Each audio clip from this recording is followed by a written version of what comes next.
Et voilà, on vient de prendre l'antenne. Bonjour à tous et à toutes. On a une quarantaine d'inscrits pour ce webinaire. On est ravis d'être avec vous pour cette nouvelle édition.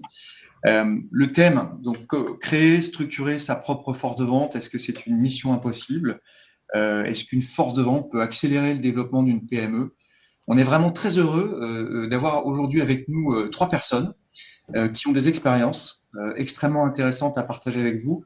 J'ai eu la chance de faire ce métier et d'avoir ce type de questions à traiter il y a quelques années. J'aurais adoré pouvoir bénéficier des retours d'expérience de Ségolène, de Cécile ou de l'expertise de Jean-Charles et d'Externis, bien évidemment, faut pas s'oublier non plus.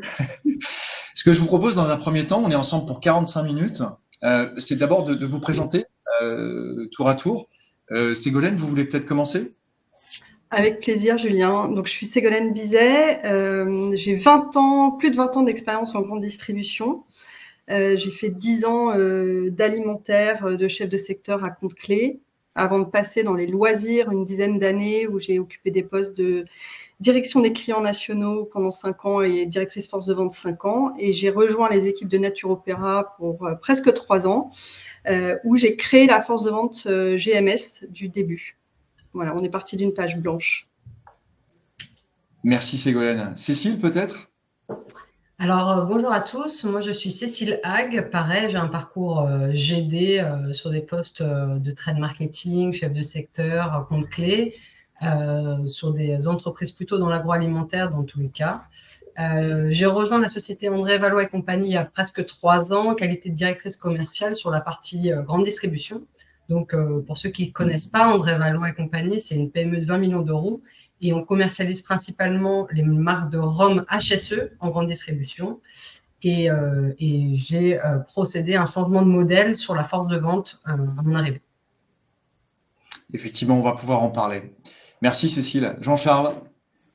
Bonjour à tous, Jean-Charles Petit-Tori, je suis responsable du département commercial de chez Datakis, société spécialisée dans les problématiques d'organisation et de sectorisation de force de vente. Et auparavant, j'ai un passé dans le monde de l'agroalimentaire, parce que j'ai passé 10 années dans un grand groupe agroalimentaire, dont 6 années en tant que responsable des outils et de l'animation des ventes. Donc une double expérience extrêmement intéressante par rapport à ce sujet-là, en l'occurrence. Merci à tous les trois. En termes de fonctionnement, si vous souhaitez interagir sur ce webinaire, n'hésitez pas à poser des questions. Normalement, c'est dans la partie droite de votre écran. On prévoira une petite séquence de questions-réponses sur la fin de l'événement.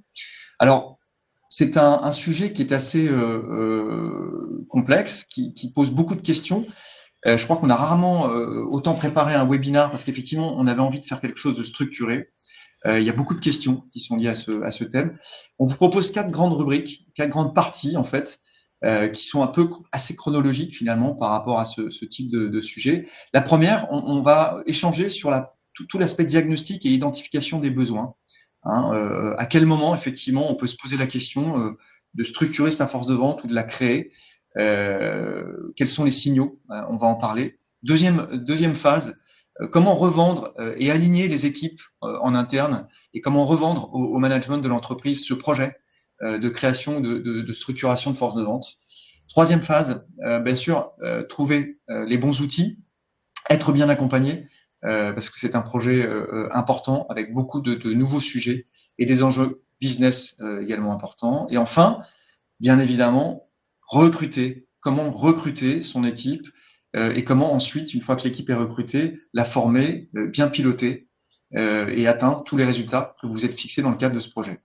Alors, sur la première partie, diagnostic et identification des besoins, sur le premier sujet, quand et pourquoi une PME doit-elle structurer sa propre force de vente? Je vais m'adresser à Cécile par rapport au projet que tu as connu. Quels ont été les signaux, les indicateurs qui ont été… Ah, pardon, je suis désolé, je vais un peu vite. Je voulais simplement présenter Externis avant de poser la question et j'ai oublié de le faire.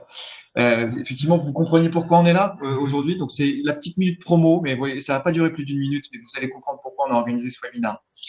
L'entreprise, elle existe depuis 2001. On est éditeur de logiciels et expert en business process management et en retail execution. On a à peu près 35 personnes qui travaillent à l'intérieur ou à l'extérieur de la structure.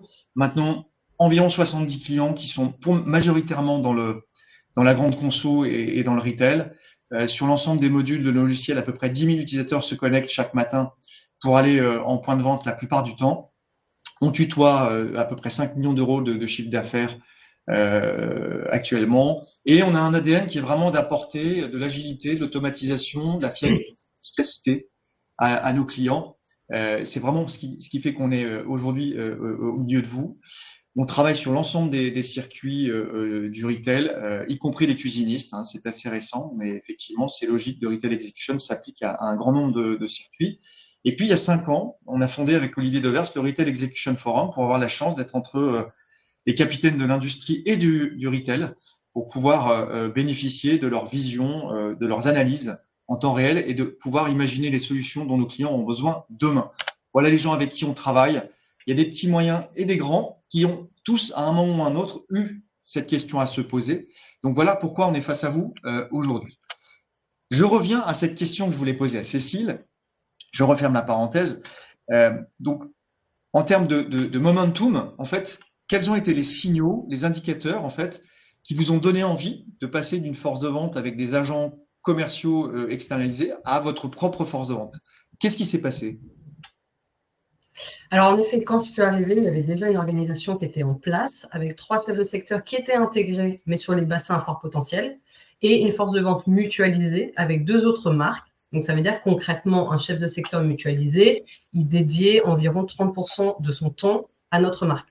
Et en fait, le diagnostic que j'ai fait quand je suis arrivée dans l'entreprise, c'est surtout que j'ai identifié que l'entreprise, elle était à un niveau de maturité et la marque était à un niveau de maturité suffisant pour changer de modèle et accélérer la croissance en passant finalement d'un enjeu de maillage géographique, parce que c'est le but aussi d'avoir une force de vente mutualisée, à un enjeu de pression au point de vente. Et c'était ça le projet de transformation. Et en fait, les signaux, ils étaient, je vais dire, un peu multifactoriels parce que, bon, déjà, il y avait la taille critique de l'entreprise.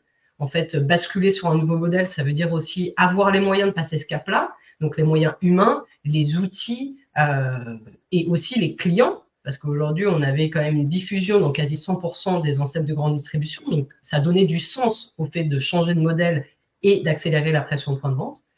Ensuite, on avait un maillage géographique suffisant pour que ce soit plus un enjeu prioritaire, mais que finalement, on puisse s'accaparer l'enjeu de la pression au point de vente. Et après, comme quand même beaucoup de PME, quand même, on a un poids des enseignes qui est fortement tourné sur les indépendants, avec au moins 60% du business qui est sur les indépendants. Et finalement, on le sait que les indépendants, pour accélérer, ça passe quand même par le point de vente, qui est moins le cas pour des enseignes intégrées. Donc, en fait, c'était tous ces facteurs-là, tous ces signaux-là qui m'ont laissé penser que finalement, on avait les moyens et c'était le moment de passer ce cap-là. Très intéressant. Et sur l'importance d'une analyse stratégique par rapport à la taille critique que tu évoquais, la maturité, concernant la couverture terrain, la pression commerciale, comment démarrer? Quel est le bon objectif en fait? Quelles sont les bonnes enseignes à couvrir? Donc effectivement, tu as donné des éléments de réponse sur les indépendants, mais si je me tourne vers Ségolène ou Jean-Charles, c'est quoi votre point de vue, votre vécu par rapport à ça?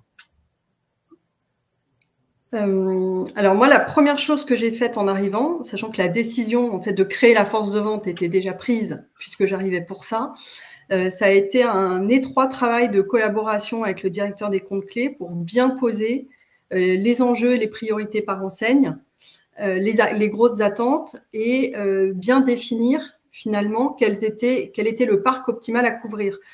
Exemple, il n'y avait pas de référencement Système U à l'époque. Donc, évidemment, on ressort Système U du parc à couvrir. Mais est-ce que ça vaut le coup de descendre jusqu'au Intermarché Contact quand on sait qu'on est référencé qu'à partir des SM 2500 ou des choses comme ça? Donc, ça permet déjà de bien calibrer qu'est-ce qu'on veut faire, qu'est-ce qu'on veut couvrir, qu'est-ce qu'on ne veut pas couvrir. Ensuite, on peut injecter une espèce de tentatif, mais c'est ça qui permet avec ce pas à pas de se dire combien de visites idéalement il faudrait. Qu'est-ce qui se faisait avant dans les précédents modèles externalisés pour optimiser les choses et garder un bon niveau de pression commerciale, parce que c'est vraiment l'enjeu essentiel, c'est d'améliorer la pression commerciale pour améliorer les transformations. Et en fonction de ça, on sort une espèce de guide qui va nous dire, voilà, je veux faire tant de magasins, ça va me prendre tant de visites par an, avec un temps estimé et ça permet, comme ça, en sachant qu'un vendeur peut faire aller entre 800 et 1000 visites par an en fonction des calculs qu'on veut y mettre, et ben, ça me permet d'identifier un nombre de vendeurs dont je peux avoir besoin. Merci Ségolène. Jean-Charles, si je te pose la même question. Et en complément, effectivement, pour compléter ce que Cécile et Ségolène ont déjà évoqué, il y a aussi une dimension importante à rajouter, en plus de la dimension un peu stratégique, quelles enseignes, mes accords, etc. C'est une dimension un peu géomarketing également. C'est-à-dire où sont les points de vente à plus fort potentiel, pour identifier, comme l'a dit un peu Cécile au début, un peu quels sont mes bassins de consommation. Pour se dire, à un moment donné, je suis en train de construire ma force de vente, j'ai une petite équipe, courir l'intégralité du territoire français peut être compliqué. Où est-ce que je mets le juste effort pour un maximum de résultats en prenant en compte également cette dimension géographique?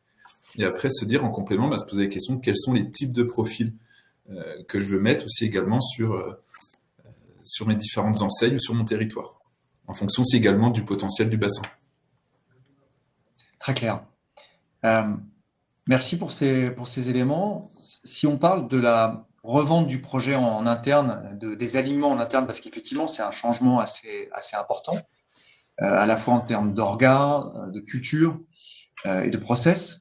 Pour ce qui est de convaincre en interne sur les enjeux financiers, organisationnels et stratégiques, là, je me tourne vers toi, Cécile. L'important, ça n'a pas été de rassurer avant tout.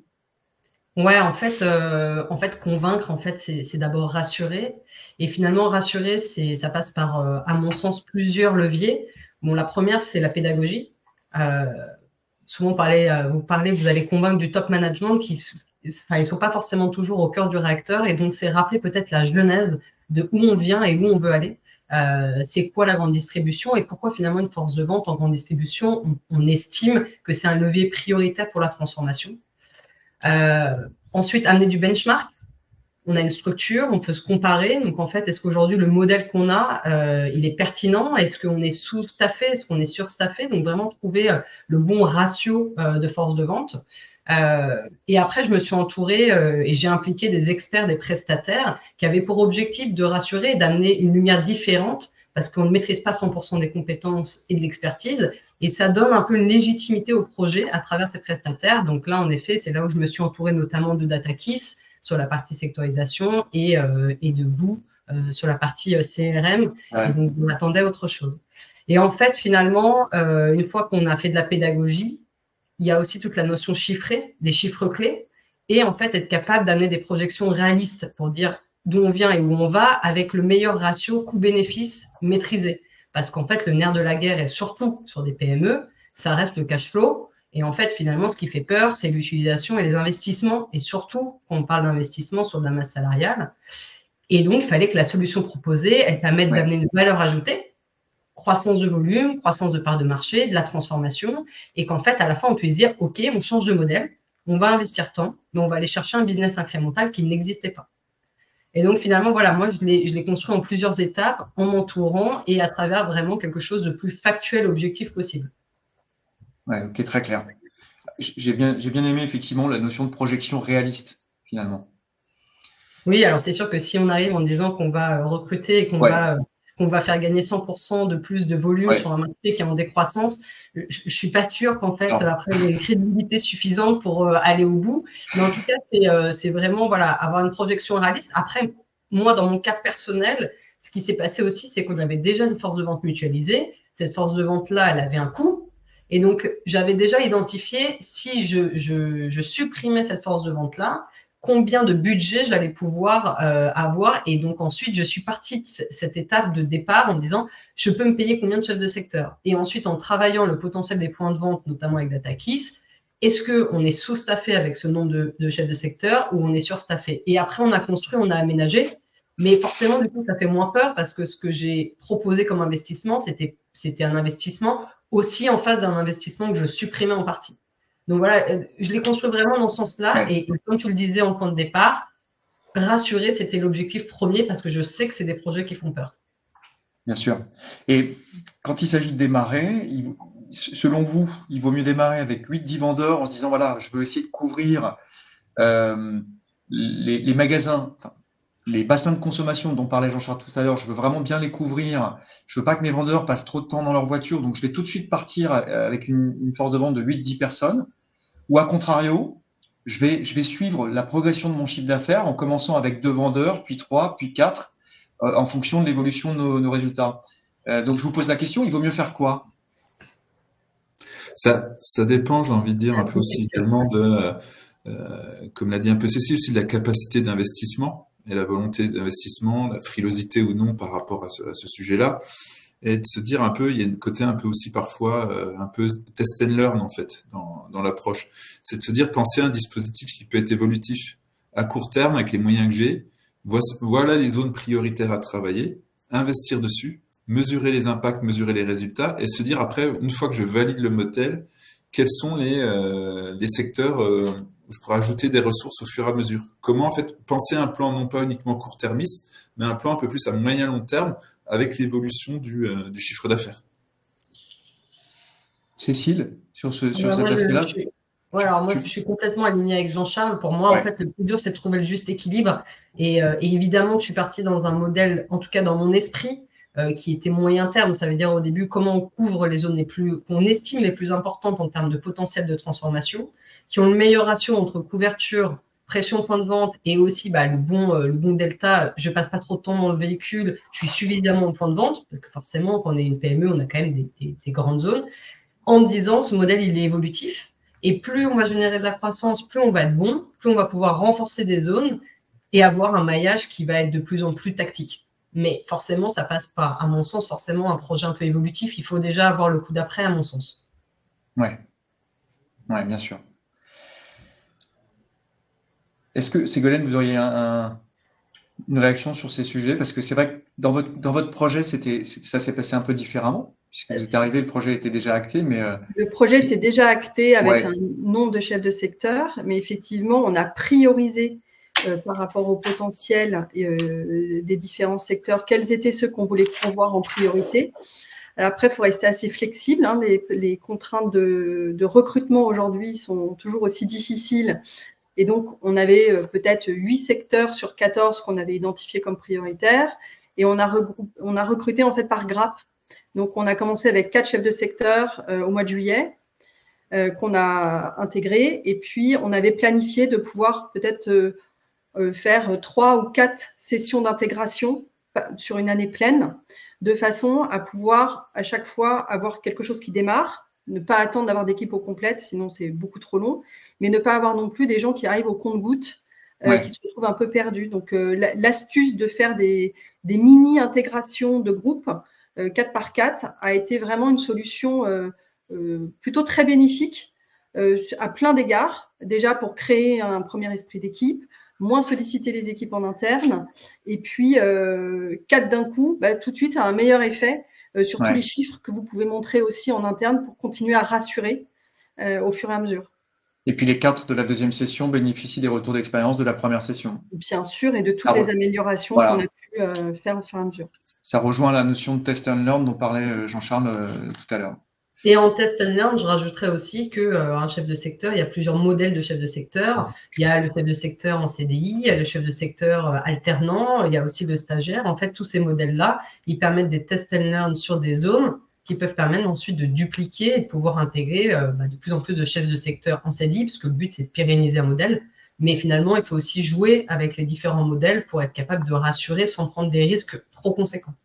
C'est ça, comme je dis, pouvoir tester certaines zones qui potentiellement, peut-être un potentiel un peu moins, mais peut-être qu'une personne qui serait pas à temps complet permettrait de tester, de valider ou non l'intérêt de la zone, et aussi de se créer potentiellement par la suite, on va dire, une pépinière en termes de recrutement de chefs de secteur aussi également. Très bien, merci pour ces témoignages. Sur la troisième phase qui concerne en fait la mise en place des bons outils et des accompagnements par les bons partenaires, juste avant de parler de cette phase-là, ce qui nous amène aujourd'hui face à vous, Jean-Charles et nous, Externis, donc Datakis et Externis, c'est que côté Externis, on a proposé effectivement dans le cadre des projets de Cécile et de Ségolène un outil, ce qu'on appelle le CRM force de vente, qui va permettre aux équipes de bien organiser leurs activités, donc la partie routing, agenda, préparation de visite, bien évidemment, collecte d'informations en magasin, gestion des objectifs, des KPI, veille concurrentielle, gestion de documents, tout ça regroupé dans un seul et unique outil qui est relié, effectivement, aujourd'hui, on a un partenariat avec DataKiss qui permet de modéliser en fait les sectorisations avec DataKiss, et puis parce qu'on est interfacé, par rapport à ce qui a été modélisé, de vérifier par rapport aux notions de temps de route, de fréquence de visite, de temps passé en point de vente, de vérifier que ce qui a été modélisé avec DataKiss dans la réalité, correspond bien à la réalité, pour que derrière, éventuellement, vous puissiez avoir la possibilité de redimensionner certains secteurs en fonction des résultats obtenus dans le CRM force de vente. Je sais pas, Jean-Charles, tu veux rajouter quelque chose par rapport à ce point-là? Mais voilà pourquoi on est intervenu dans les projets de Ségolène et de Cécile, pour couvrir ces sujets. Donc, on a évoqué juste avant sur la sectorisation. Et ce que je vous propose, c'est que maintenant, on parle de cette partie outil qui va jouer un rôle clé, puisque finalement, je ne sais pas si vous serez d'accord avec moi, mais quand on a une équipe sur le terrain, on n'obtient que ce qu'on mesure. Hein, c'est extrêmement important. Et puis, l'idée, c'est aussi de les aider à bien s'organiser. Donc, sur le premier sujet, sur le rôle des partenaires pour être accompagnés, les bons outils, les bons conseils, qu'est-ce qui a motivé votre choix? Donc là, je m'adresse plutôt à Cécile et à Ségolène. Alors, je vais prendre la main. Bon, après, j'apprends rien à personne que dans toute situation, savoir bien s'entourer, c'est un peu le nerf de la guerre. Et finalement, pour moi, ce qui était important, c'est d'avoir des partenaires qui maîtrisent vraiment leur sujet et en même temps qui ont une agilité qui est en phase avec ce qu'on peut s'attendre d'une petite structure. Donc, moi, c'est ce que j'ai retrouvé dans DataKiss et dans Externis, c'était vraiment ce côté un peu agile, s'adapter à mes priorités, pouvoir moduler les outils, pouvoir s'adapter un peu en temps réel. Et il y avait aussi ce côté, j'en ai parlé en préambule, mais ce rôle de conseil. C'est-à-dire que en tout cas, moi, dans ma situation, petite structure, ça veut dire qu'on n'a pas toutes les compétences internalisées. Donc, ça veut dire que j'attends des prestataires avec lesquels je travaille qui m'amènent une valeur ajoutée et un rôle de conseil qui vont me permettre, moi aussi, de monter en compétence sur la transformation que je mène. Et donc, ça, c'était vraiment quelque chose qui était important pour moi. Et enfin, pour finir, je dirais que forcément, le timing, c'est important parce que quand on est une petite structure, les mouvements doivent être assez rapides pour que ce soit efficace. Et un respect du budget, parce que quand vous avez passé du temps à convaincre en interne, à rassurer, vous ne pouvez pas revenir après en expliquant que finalement le budget, il est x2 par rapport à ce que vous avez annoncé. Donc, il y avait quand même aussi ce critère de faut que ça corresponde à une deadline qu'on s'est fixée et un budget qu'on s'est fixé. Merci Cécile. Ségolène? Effectivement, il faut respecter les deadlines, les budgets, et il faut aussi respecter les différentes contraintes autres de l'entreprise, qui peuvent être des contraintes IT quand on parle d'implémenter une solution CRM pour une force de vente ou des choses comme ça. Et ce qui a porté le choix sur ICOS, c'était notamment suite à un appel d'offres où on a vu 5 solutions différentes. Et à la fin, quand on faisait le scoring des différents items qui étaient importants pour nous, le choix s'est porté sur ICOS. Pourquoi? Parce que l'IT le plébiscitait. Ça ne leur prenait pas de bande passante. Donc ça, c'est un vrai plus. Quand l'IT est tranquille et qu'ils n'ont pas de temps à donner, ils sont contents en général. Mais c'est dans une petite structure où finalement, c'est un vrai point, on est seul à faire les choses. Il n'y a qu'une seule personne qui peut. Ça aide beaucoup. Et d'un point de vue timing, effectivement, ICOS a su mettre en place la ressource suffisante pour mettre en place en 1 mois toute la solution et aider à réfléchir les différents paramétrages. Au-delà du conseil, il y a aussi cette aide dans la réflexion, les différentes alternatives, des benchmarks de ce que peuvent faire d'autres acteurs sur d'autres catégories, pour se dire, OK, nous, c'est comme ça qu'on veut configurer et se lancer. Donc ça, c'était vraiment un vrai plus. Une facilité d'administrateur aussi dans l'outil, parce que je me suis retrouvée toute seule au début à tout faire. Donc, il faut être capable de rentrer les infos, paramétrer les assorts, etc. Et c'était facile. Et puis, se mettre aussi dans la peau de l'utilisateur à la fin et de se dire, est-ce qu'il va piger quelque chose quand il va se retrouver tout seul dans sa voiture ou chez lui à faire sa première prépa ou sa première visite. et ça a coché toutes les cases, donc IT, administrateur, user, et donc c'est comme ça qu'on a démarré la solution IQOS en un temps record, et avec quelques nocturnes, mais tout s'est bien passé. Et comment vos équipes ont accueilli les outils parce que quand il y a un vrai changement comme ça, c'est toujours un peu anxiogène. Et puis surtout, un outil, ça peut aussi vouloir dire ça va être du flicage ou c'est pour m'aider. Comment vous avez travaillé ces points-là pour que l'outil soit bien accueilli, pour qu'il soit bien perçu. Vous aviez des ambassadeurs, par exemple, au sein de vos équipes, ou vous êtes appuyé sur quoi? Moi, de mon côté, j'en reviens à ce qu'on disait tout à l'heure, rassurer, hein, c'est la même Ouais. chose. C'est la même chose, c'est le même sujet en fait. Parce que finalement, vous avez ceux qui sont réfractaires au changement, mais par nature. Donc là, c'est des profils. Après, vous avez en effet la peur de structurer un outil. Ça veut dire, est-ce qu'on va plus le suivre? Est-ce que c'est pour pouvoir le contrôler? C'est quoi l'objectif? Donc, ça veut dire il faut rassurer, expliquer quelle est la valeur ajoutée de l'outil. Et en fait, moi, je suis passée par 2 étapes. La première, c'est lorsqu'on a monté le CRM, on a intégré un chef de secteur dans le process, dans toutes les étapes clés, ce qui fait qu'il pouvait en amont, en fait, identifier qu'on était là pour trouver le meilleur outil pour que ça réponde à leurs objectifs à eux. En fait, moi, je vois le CRM comme un outil de pilotage au quotidien pour qu'ils puissent gérer leurs priorités et leurs enjeux. Donc, en fait, pour moi, c'est un outil qui est dédié à la force de vente. Au-delà juste ensuite d'en tirer des analyses. Donc voilà, intégrer un ambassadeur, faire de la pédagogie, montrer comment ça peut leur simplifier leurs tâches quotidiennes et finalement aussi leur permettre de voir que les objectifs qu'on a fixés une fois que le CRM était en place étaient réalistes et qu'ils pouvaient le piloter beaucoup plus facilement qu'à l'époque. Aujourd'hui, je pense que ce côté flicage, c'est plus un sujet qui vient annihiler en fait leur prise de décision au quotidien. D'accord. Je pense que c'était le cas au début. Merci Cécile. Dans la gestion du projet, vous avez dû aller chercher d'autres équipes en interne parce que quand on déploie des solutions, on a un CRM notamment, on a besoin de matières premières, de bases de données, d'informations produits, sur la promo, des argumentaires. On va modifier un petit peu les process en interne. Vous êtes allé chercher d'autres équipes? Alors moi, j'ai beaucoup de... Vas-y, Cécile. Non, j'allais dire trade marketing de mon côté. Et en fait, c'est juste, je voulais faire le lien avec juste avant. J'ai fait ce choix-là aussi pour montrer qu'en fait, le management du CRM en back-office n'était pas, ne venait pas de la direction commerciale et qu'en fait, était pris en main par un service transverse, justement pour contrecarrer cette idée que c'est un outil de contrôle. Ouais. Et puis finalement, c'est l'opportunité pour le trade marketing de jouer un rôle dans l'animation de ces sujets auprès de la force de vente finalement. Exactement. Donc ça facilite finalement un peu les échanges entre le terrain et le siège parce que c'est un sujet universel. Hein. Les gens du siège se demandent souvent ce que font les gens du terrain et les gens du terrain se demandent souvent ce que les gens du siège font. Je pense que ça n'a pas forcément évolué. Donc avoir un outil comme ça qui favorise et qui simplifie un peu ces échanges, qui les cadre un peu, c'est plutôt un facilitateur finalement. Ouais, voilà, complètement. Ségolène, du coup, je t'ai coupé, pardon. Je t'en prie. De mon côté, il n'y avait pas de cellule trade. Ça aurait été une grande chance, effectivement, mais du coup, le trade, c'était moi aussi. Donc, je sollicitais beaucoup les comptes clés et le marketing pour faire en sorte que ce soit le moins fréquemment possible. En fait, on a instauré des cycles de vente qui, au démarrage, étaient de 3 cycles par an. Et donc, ils savaient que un mois avant le démarrage d'un prochain cycle, j'allais forcément les solliciter pour aller chercher tous les assortiments à jour, tous les plans promo, même si ça bouge régulièrement.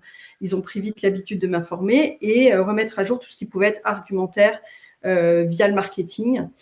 Tout ça remis bien évidemment dans les bonnes formes et dans la logique de la méthode de vente à utiliser. Donc beaucoup de retravail par mes soins au démarrage, mais ça permettait d'avoir vraiment quelque chose de très propre et un outil dans lequel il y avait tout ce dont le chef de secteur avait besoin dans son quotidien. Ouais, très clair. Et ça, c'est essentiel de ne pas démultiplier les mails, d'annuler en place, d'avoir des choses très propres. Et notamment, une des choses sur lesquelles on était souvent challengé, et donc j'avais mis des chefs de secteur référents par enseigne, c'est la qualité des assortiments fournis par les comptes clés. Donc, on a beaucoup challengé les comptes clés aussi sur leur grille d'assortiment et ce qui était pour confronter la théorie de l'enseigne à la réalité du magasin. Bien sûr. Merci pour ces témoignages sur cette troisième rubrique. Je vous propose qu'on passe maintenant à la quatrième rubrique, où on va parler en fait dernière phase qui est pas la moins importante, c'est le recrutement et ensuite la mise en place du pilotage terrain, parce qu'effectivement, une fois que le projet est validé, que l'outil est identifié, il y a une équipe à construire, c'est pas rien. Donc, pour ce qui est de recruter sa force de vente, sur les défis et les bonnes pratiques, donc c'est un projet évolutif. Est-ce que vous avez recherché un profil ou plusieurs profils, Ségolène et Cécile? Alors moi, de mon côté, j'ai trouvé que la partie recrutement, c'était la plus difficile finalement, parce que c'est celle sur laquelle on a le moins de mainmise, on la contrôle le moins. Je pensais que ça allait être beaucoup plus rapide, ça a été bien plus long que ce que j'avais imaginé. Moi, je m'étais fixé comme objectif d'avoir une équipe avec des profils divers en termes de seniorité, parce que je voulais fonctionner avec une équipe avec des gens qui maîtrisent déjà le savoir-faire, et une équipe sur laquelle on peut construire, capitaliser avec des outils nouveaux.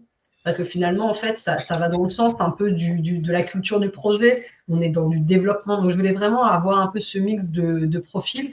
Et bon, je pense que personne ne sera surpris d'apprendre que recruter des chefs de secteur, c'est pas facile.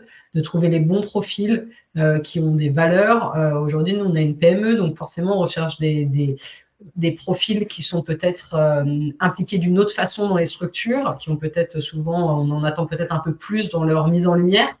Et forcément, c'est des profils qu'on ne trouve pas toujours. Et j'ai lu une question sur le chat et je vais répondre en même temps. C'est quoi le nombre raisonnable de magasins par chef de secteur? Et ça, c'est un vrai sujet parce qu'aujourd'hui, en qualité de PME, moi aujourd'hui, mes chefs de secteur, ils vont couvrir à peu près 180 points de vente. Tous les profils n'acceptent pas d'avoir des tailles de secteur qui soient aussi importantes. Donc voilà, moi j'ai trouvé que c'était assez compliqué, mais avec le recul, le temps que ça a pris et cette difficulté, je la vois comme un bénéfice parce que le fait qu'on ait mis du temps, on a un peu mieux cerné notre besoin. Et les profils qu'on a aujourd'hui, j'ai le sentiment qu'on a vraiment trouvé la bonne cohésion d'équipe. C'est pas juste un profil isolé qui fait bien le job, c'est des gens ensemble qui travaillent bien et qui vont dans le même sens. Et ça, finalement, sur le long terme, c'est ça qui va se transformer et qui va avoir vraiment une valeur ajoutée. Ce qui fera le ciment aussi, ouais. Pour compléter un peu le propos de Cécile, pour remonter à la question qui a été posée, effectivement, la taille des secteurs dans une PME est un vrai enjeu au moment du recrutement et aussi de la fidélisation des collaborateurs. Et dans cette période aussi, cette période post-Covid, on va dire, il y a aussi un enjeu dans le recrutement, et la taille des secteurs aussi autour des nuitées, en fait, la capacité des collaborateurs qui sont recrutés à éventuellement dormir à l'hôtel pour avoir une charge de travail respectable, correcte, et assurer, on va dire, un équilibre, un bien-être des collaborateurs. En fait, des grands secteurs sans nuit à l'hôtel font des collaborateurs qui vont s'épuiser, un manque d'efficacité du dispositif. Donc, c'est un point très, très important quand on est une PME et qu'on recrute des collaborateurs, une petite force de vente avec potentiellement des secteurs qui sont géographiquement qui sont grands, prendre en compte ce levier, ce point au moment du recrutement, la capacité des équipes ou non à pouvoir dormir à l'hôtel quand il le faut. Oui, bien sûr. Ouais, je te rejoins, Jean-Charles. Il faut assumer d'avoir quelques zones blanches aussi sur sa carte de France dans un premier temps pour justement calibrer correctement la charge de travail et le temps de roulage. Et certains chefs de secteur, moi, dès le départ, m'ont dit attention, ce magasin-là, il me faut 3 heures pour y aller, 3 heures pour revenir, j'ai rien d'autre autour. Est-ce qu'on le garde, est-ce qu'on le garde pas?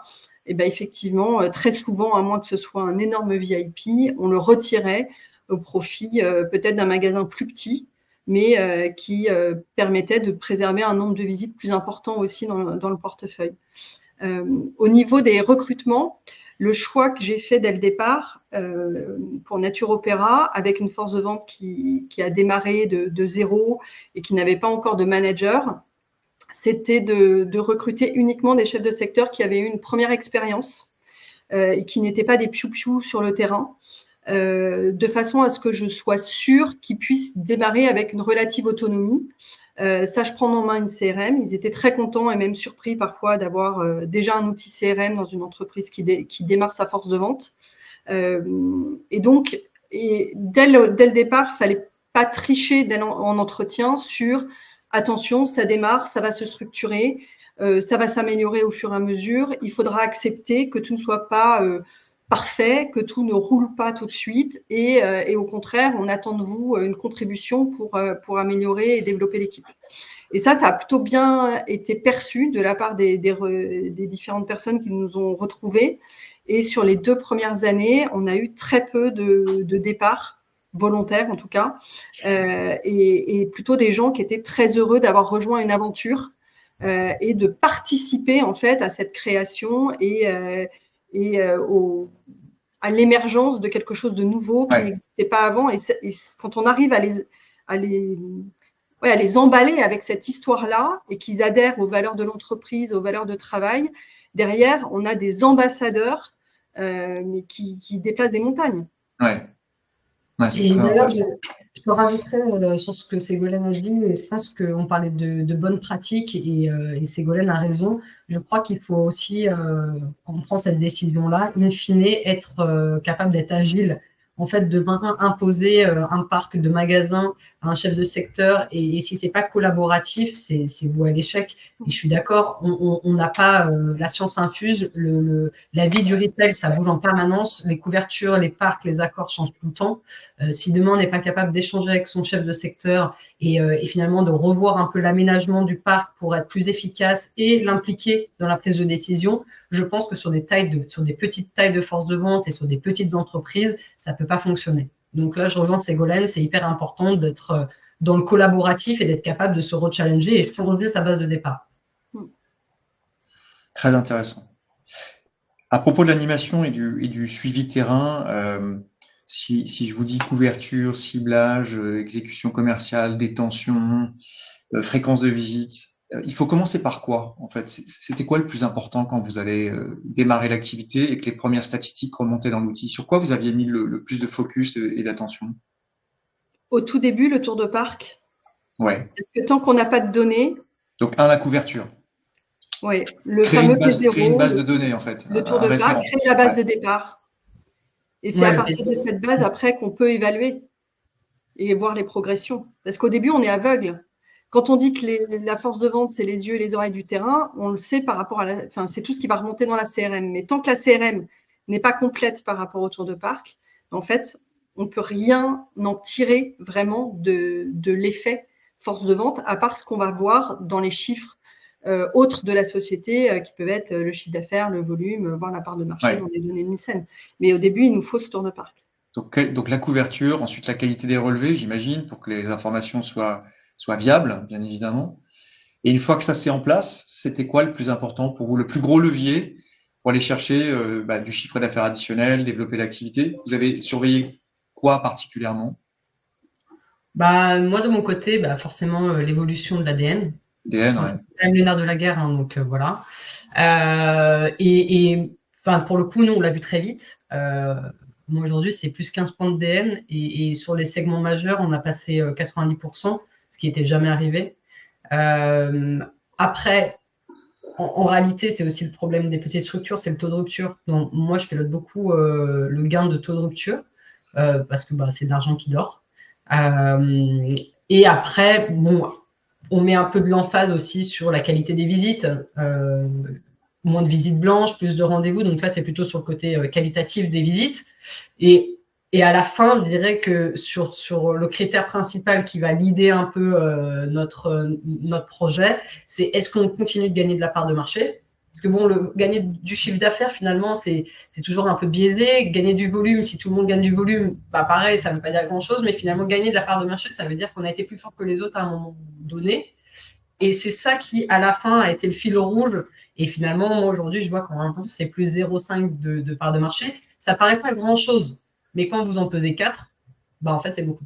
Donc, en fait, c'était finalement ça le fil rouge, c'était de dire, est-ce que finalement, notre puissance sur le marché, est-ce qu'elle nous a permis de transformer, puisque c'était quand même ça, le constat de départ. On a envie projet. Voilà, exactement. On a envie de business incrémental, on a envie de peser de plus en plus. Et donc, on se professionnalise en ce sens. Finalement, on peut le lire dans les chiffres. Et on en revient à la genèse, rassurer, après, à la fin, légitimer. c'est toujours à travers quand même des chiffres. Et ces résultats dont tu parlais, Cécile, moins de visites blanches, baisse des taux de rupture, l'outil y était pour quelque chose, puisqu'effectivement, il a tendance à aiguiller un peu les vendeurs sur les magasins où il y a le plus de choses à faire, en tenant Ouais, compte des parce que disponibilités des interlocuteurs. Il a joué un rôle de ce côté-là? Ouais, parce qu'en fait, l'outil leur permet de prioriser leurs tâches et de mieux cibler leurs enjeux. Finalement, tout ça, c'est des KPI qui étaient déjà suivis, c'est des KPI qu'ils connaissent. Mais en fait, le fait d'améliorer la lecture, de mieux organiser la performance, ça permet finalement Ça se ressent, d'avoir ouais. Ouais. voilà, en fait, de mieux capitaliser dessus. Donc, tout de suite, en fait, le fait qu'ils gèrent mieux leur parc, qu'ils gèrent mieux leur outil, qu'ils gèrent mieux leurs objectifs, ça leur a permis d'aller aux bons endroits, au bon moment. Et donc, Ok. du coup, si on va au bon endroit au bon moment, on a la bonne pression. Et normalement, c'est censé Ça améliorer se voit dans les l'ensemble des résultats, KPI bien sûr. de l'écosystème de la force de vente. Ségolène, même retour d'expérience?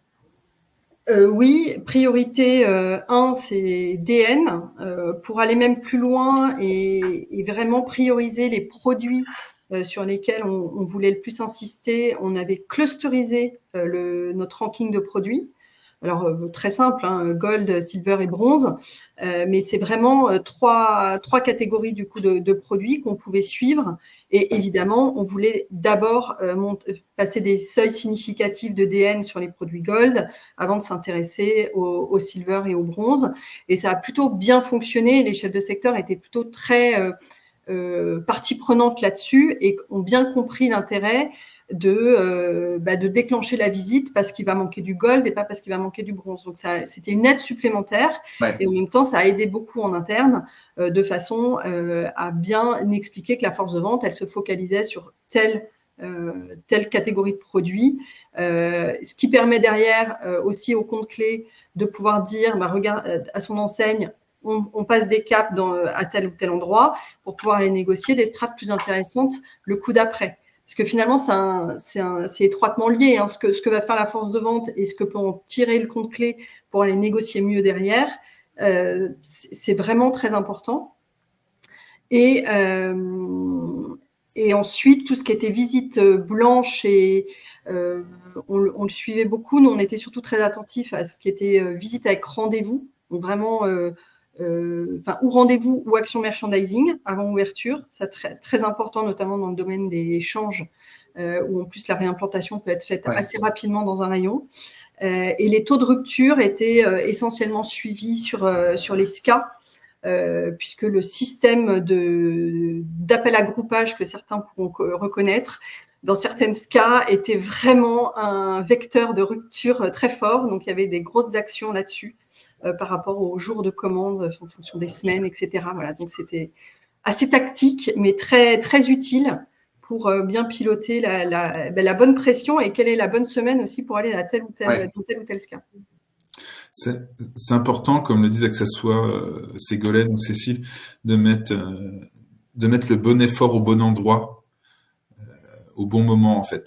C'est hyper important et d'être capable de faire ce ciblage aussi bien sur la partie qu'est-ce que j'ai à faire et où est-ce que je dois le faire en fait. Mm-hmm. C'est hyper important parce qu'à un moment donné, s'il n'y a pas ce ciblage fait, votre force de vente, elle va se disperser, elle va faire des arbitrages par elle-même. Chaque collaborateur sur le terrain fera ses propres arbitrages business qui ne seront pas forcément les bons pour la société en fait. Donc c'est hyper important tout ce ciblage en amont de quel est mon terrain de jeu, quel est mon front de vente et ensuite qu'est-ce que j'y fais à chaque fois, où sont mes indicateurs, mes KPI qui me permettent de prendre les bonnes décisions. C'est hyper important. C'est clé, ouais, bien sûr. Et je pense que c'est important par rapport au projet, mais aussi pour la crédibilité du manager finalement. Quand on va demander un effort à son équipe ou quand on va parler d'un objectif, il faut que ces sujets-là aient été bien maîtrisés et soient bien pilotés pour qu'effectivement les choses se mettent bien en place et que la crédibilité soit parfaitement installée. Je parle en tant qu'ancien manager, plus qu'en tant qu'éditeur aujourd'hui quand je dis ça, mais je pense que vous êtes d'accord avec moi. Écoutez, merci. On arrive presque au bout du timing. Je voulais juste passer en revue les questions. Il y a eu beaucoup de questions en fait pendant nos échanges et je pense que tout le monde ne peut pas les voir dans le chatter. Donc on va peut-être juste les passer en revue. Première question de Sophie Schelcher. Combien de vendeurs avez-vous pour quel chiffre d'affaires? Donc Cécile a répondu 10 chefs de secteur, dont 3 alternants pour 12 millions d'euros de chiffre d'affaires en GMS. Mathieu Pereira, quels sont quel est selon vous le bon timing d'un test? Parce qu'on parlait de test and learn.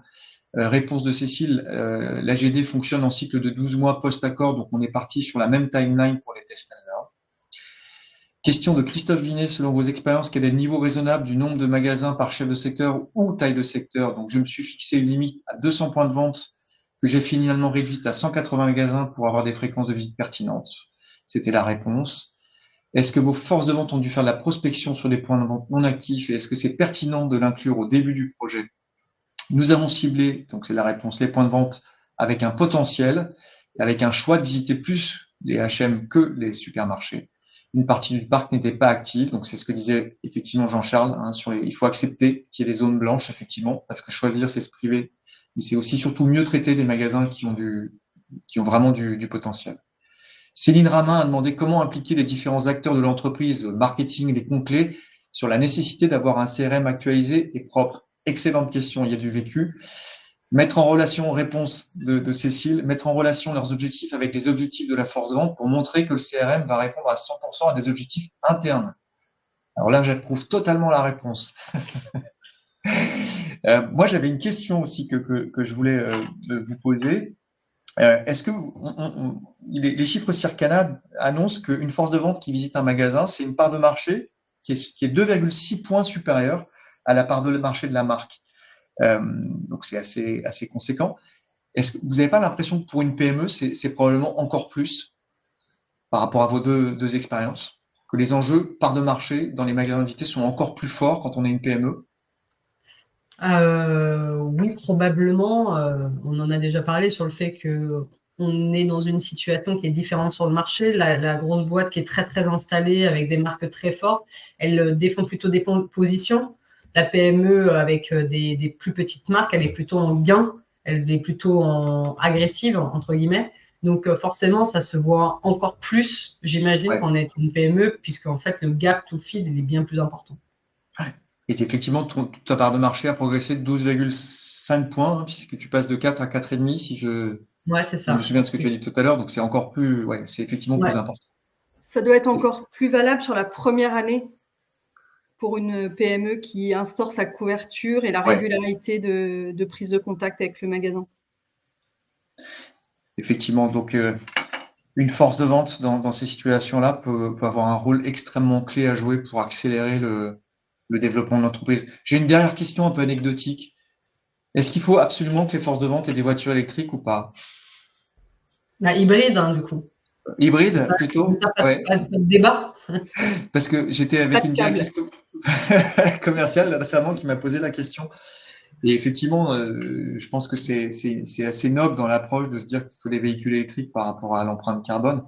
Après, dans les faits, quand on a des secteurs avec 180 magasins, je ne sais pas si c'est compatible finalement. On a fait des études de faisabilité sur certains clients en fonction de la taille des secteurs pour voir l'intérêt de la voiture électrique. Et effectivement, ça va dépendre de la taille de la force de vente et de la taille des secteurs. Ou du secteur, de la typologie du secteur, si c'est plutôt urbain ou… parce qu'à mon avis, il n'y a pas des bornes électriques dans tous les villages de France. Absolument. Écoutez, merci pour ces témoignages. J'ai trouvé ça extrêmement intéressant et enrichissant. J'espère que ceux qui nous ont écoutés ont trouvé les réponses aux questions qui se posaient. En tout cas, merci pour le temps que vous avez bien voulu passer avec nous sur ces sujets et bravo pour vos témoignages. Et puis, écoutez, on se retrouve bientôt pour un prochain webinar. Prenez soin de vous et à bientôt. Merci Ségolène, merci Cécile, merci Jean-Charles. À bientôt. Merci, merci, au revoir. Au revoir. Merci, au revoir.